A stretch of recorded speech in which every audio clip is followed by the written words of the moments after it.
तो राजस्थान की सीएम की रेस में बाबा बालकनाथ का नाम सबसे आगे चल रहा है और इस बीच एक और गेरुआधारी बाबा बाल मुकुंदाचार्य भी एक्शन में आ गए हैं। जयपुर के हवा महल इलाके में बीजेपी के बाल मुकुंदाचार्य ने सड़कों पर उतरकर अवैध मांस की दुकानों पर कार्रवाई करवाई। रिपोर्ट आपको दिखाते हैं। और चलिए इसी बीच हमारे साथ नवनिर्वाचित बीजेपी के विधायक बाल मुकुंद आचार्य जी इस वक्त जुड़ गए हैं। आचार्य जी, बहुत स्वागत है आपका और आपको सबसे पहले बधाई भी इस जीत के लिए। और सबसे पहले मेरा सवाल आपसे ये कि एक वीडियो वायरल हो रहा है जिसमें आप लगातार अधिकारियों से बात करते हुए नजर आ रहे हैं। पहले तो आप खुद बता दीजिए मसला क्या था ये। श्रीमान, विषय ऐसा है कि पिछले 5 साल से जो कुशासन की सरकार थी उसका तांडव राज था। 5 साल से अखिल भारतीय संघ समिति और सामाजिक कई संगठन, कई मातृशक्तियों के संगठन निरंतर एक ही मांग कर रहे हैं कि क्षेत्र में, पूरे परकोटे में पुरानी प्राचीन इमारतों को खुर्द-बुर्द तोड़-फोड़ करके परिवर्तन किया जा रहा है और हमारे प्राचीन धर्मस्थल हैं जिनको तोड़ के मूर्तियों खंडित करके नुकसान पहुंचाया जा रहा है, कचरे के डिपो इत्यादि बनाए जा रहे हैं। साथ में शहर में माहौल बिगाड़ने के लिए और आपसी भाईचारा खत्म करने के लिए जगह जगह अवैध मांस के व्यापार चल रहे हैं। वो सभी समाज के चल रहे हैं, कोई एक वर्ग के नहीं चल रहे। और अवैध मांस के व्यापार बिना लाइसेंस के चल रहे हैं, रोड के ऊपर चल रहे हैं, मंदिरों के आसपास चल रहे हैं। तो हमारी मांग थी, बहुत सारे संगठनों की मांग थी कि इन व्यवसायों को लिस्टेड करके नियम अनुरूप करें। लिस्ट में 137 को लाइसेंस दिया और हजारों चल रहे हैं। उसकी वजह से उस क्षेत्र में, उस दुकान के पास में 20-25 कुत्ते श्वान बैठे होते हैं, जाने आने वाले को अटैक करते हैं, बच्चों को, स्कूल वालों को काटते हैं, माताओं बहनों को काटते हैं, मंदिर जाने वालों के वो अवशेष जो नीचे पड़े होते हैं, टच होते हैं, उससे उनका मन खराब होता है, विचलित होता है। हम चाहते हैं, काम है उनका, रोजगार है, वो बनाए, खाए, बेचे, उससे हमें कतई आपत्ति नहीं है, उनका काम है। उसके लिए डिपार्टमेंट बना हुआ है, नियम कायदे बने, उससे वो काम करें।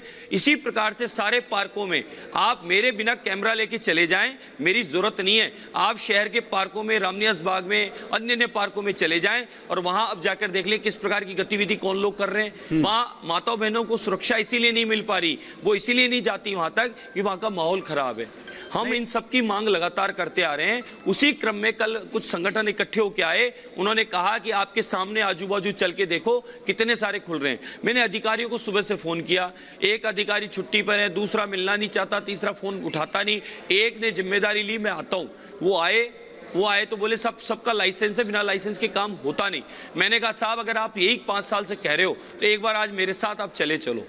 वो उनको हम लोग ले गए और जिस दुकान पे गए, रोड के ऊपर 40 फीट कब्जा करके वो अपना बनाता, वहीं बेचता, वो बना रहा था। और शाम के समय आप जाके देख लो, पूरा बाजार सस्ता है साहब, और ओपन में उसकी दुर्गंध भी आती है, उसकी धुआं भी होती है और वहाँ का आसपास का माहौल भी खराब होता है। हमारा कहना यह है, आप नियम अनुरूप कोई भी काम करो, हमें कतई आपत्ति नहीं है। गलत और अवैध काम के बंद करने की मांग करना कहाँ तक गलत है साहब? तो हमने तो खाली निवेदन ही तो किया, अधिकारी का काम है, वो बचना चाह रहा है 5 साल से। तो हम तो कह रहे हैं आप सब मिलकर काम करो ना, हमें क्या जरूरत है जाने की, जनहित का काम कर रहे थे। अगर आप जनहित का काम कर रहे थे तो फिर ये आरोप लगाने वाले कौन है? ये इसे एक वर्ग विशेष पर जोड़ने वाले फिर कौन है? ये नहीं, देखिए ये काम तो सभी लोग कर रहे हैं। इसमें ऐसे कैसे कहते हो कि एक ही जना कर रहा है? हाँ। सभी लोग करते हैं, पहली बात। दूसरी बात, कांग्रेस के पास न कोई मुद्दा है, न कोई बात है, न गारंटी है। उनकी सारी गारंटी डिलीट हो चुकी है। लोगों ने, उन्होंने कहा नकारा है, खुद को कहा, लेकिन लोगों ने नकार उनको दिया।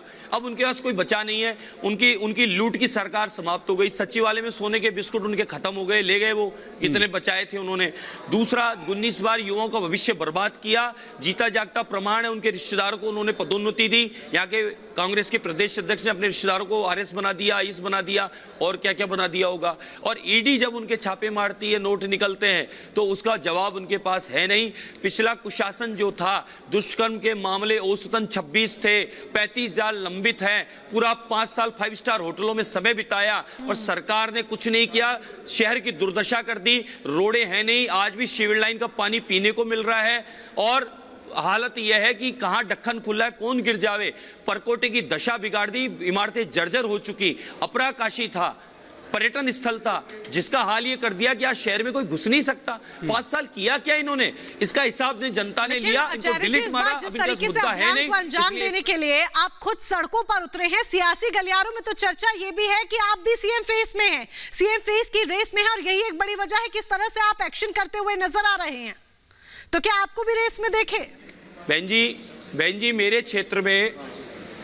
मेरे क्षेत्र में जनप्रतिनिधि होने के नाते और पहले से मैं सोशल एक्टिविटीज में एक्टिव होने के नाते मैं अपने काम और मांग करता आ रहा हूं। आज तो ये मांग है, उससे पहले भी तो मैं किया हूं, आप लोगों ने उसको पहले भी तो बताया है।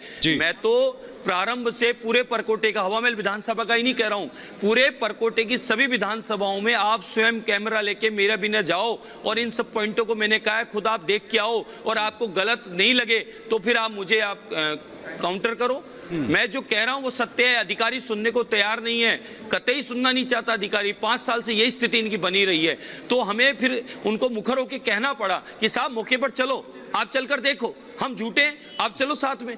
आप खुद अधिकारी वहां मौके पे पूछे, आप उनसे जानकारी लो, एक भी लाइसेंस नहीं है, सब ऐसा खुले में ओपन में हो रहा है। अरे उसमें वर्ग विशेष को क्यों किया जा रहा है?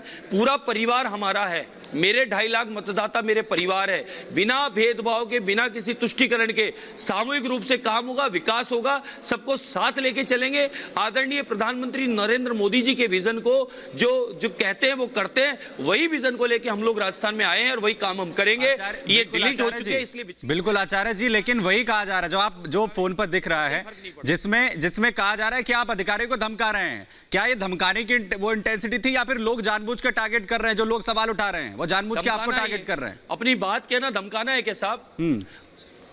अरे साहब, अधिकारी सुन नहीं रहा, कह नहीं, झूठ बोल रहे हैं कि लाइसेंस है, फिर लाइसेंस नहीं मिला, फिर क्या करो? अब अधिकारी से पूछो भाई साहब लाइसेंस क्यों नहीं मिला? मीडिया साथ थी ना, हम अपनी तरफ से अकेले तो कुछ करे नहीं। पूरी जगह पे बिना लाइसेंस के अवैध इस प्रकार के काम हो रहे।